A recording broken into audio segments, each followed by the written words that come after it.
Hello, ഞാൻ ഇന്നൊരു പുതിയ റെസിപ്പി ആയിട്ടാണ് വന്നിട്ടുള്ളത്. നമുക്ക് എല്ലാവർക്കും പായസം കുടിക്കാൻ ഇഷ്ടമാണ്, എന്നാൽ അത് ഉണ്ടാക്കാൻ വലിയ ബുദ്ധിമുട്ടാണ്. അപ്പോൾ നമുക്ക് ചില സമയത്ത് ചോറൊക്കെ കഴിച്ചു കഴിഞ്ഞാൽ കുറച്ച് പായസം കിട്ടിയിരുന്നെങ്കിൽ എന്നൊക്കെ തോന്നും. അങ്ങനെ ഉണ്ടാകുമ്പോൾ നമുക്കൊരു ഐഡിയ ഉണ്ട് പായസം ഉണ്ടാക്കാൻ. നമ്മുടെ കയ്യിൽ ചോറ് ബാക്കിയുണ്ടാവും. ആ ബാക്കിയുള്ള ചോറ് വെച്ചാണ് ഇന്ന് പായസം ഉണ്ടാക്കാൻ പോകുന്നത്. അതിലേക്ക് നമുക്ക് മെയിനായിട്ട് വേണ്ടത് ചോറ് തന്നെയാണ്. പിന്നെ വേണ്ടത് നെയ്യൊക്കെ നമ്മുടെ വീട്ടിൽ എപ്പോഴും ഉണ്ടാകുന്ന സംഭവമാവും. പിന്നെ അണ്ടിയും മുന്തിരിയും, പിന്നെ പാല്. അപ്പോൾ നമുക്ക് തയ്യാറാക്കാം പായസം. റെഡിയല്ലേ? അതിനായിട്ട് ഞാനിവിടെ ഒരു ചട്ടി ചൂടാക്കി വെച്ചിട്ടുണ്ട്. അതിലേക്ക് ഞാൻ 2 ടേബിൾ സ്പൂൺ നെയ്യ് ഒഴിച്ച് കൊടുക്കുക.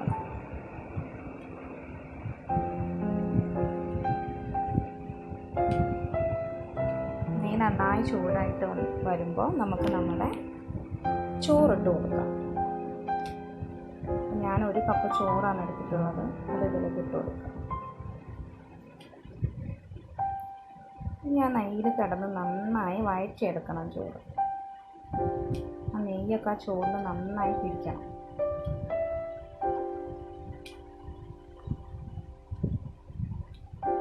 അപ്പം നന്നായി പിടിച്ചു. ഇതിലേക്ക് ഞാൻ പഞ്ചസാരയാണ് ഇട്ട് കൊടുക്കുന്നത്. ഞാൻ 4 ടേബിൾ സ്പൂൺ പഞ്ചസാരയാണ് എടുത്തിട്ടുള്ളത്. അത് ഇതിലേക്ക് ഇട്ട് കൊടുത്ത് നന്നായി വഴറ്റിയെടുക്കുക. പഞ്ചസാരയൊക്കെ നന്നായി അലിഞ്ഞു വന്ന് ചോറിൽ നന്നായി മിക്സ് ആയിട്ടുണ്ട്. എൻ്റെ പാത്രം സ്റ്റീൽ പാത്രമായിട്ട് ചെറുതായി അടിക്ക് പിടിച്ചിട്ടുണ്ട് കേട്ടോ. പക്ഷെ ഇത് ചോറിലൊന്നും പിടിച്ചില്ല, പാത്രം ഒന്ന് ജസ്റ്റ് കളർ മാറിയിട്ടുള്ളൂ.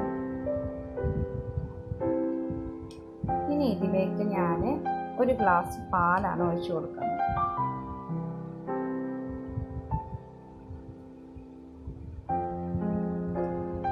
നന്നായി ഇളക്കി കൊടുക്കുക. പായസത്തിന് മെയിനായിട്ട് വേണ്ടത് ഈ ഇളക്കലാണ്. നന്നായി ഇളക്കി കുറുക്കി വേണം പായസം ഉണ്ടാക്കാൻ, അല്ലേ?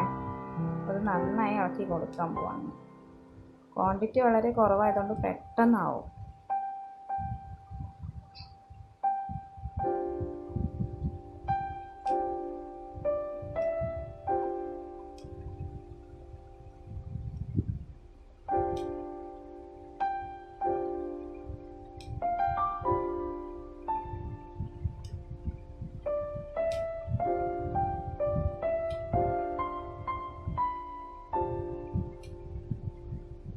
നമ്മുടെ പായസം നന്നായി കുറുകി വന്നിട്ടുണ്ട്.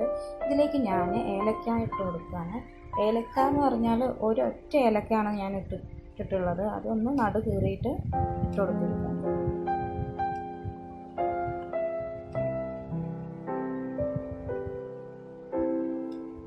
ഞാൻ നന്നായി മിക്സ് ചെയ്തിട്ട് ഇനി ഞാൻ വറുത്ത് വെച്ച അണ്ടിയും മുന്തിരി ഇതിലേക്ക് ഇട്ട് കൊടുത്തു. നമ്മുടെ പായസം റെഡി ആയിട്ടുണ്ട്.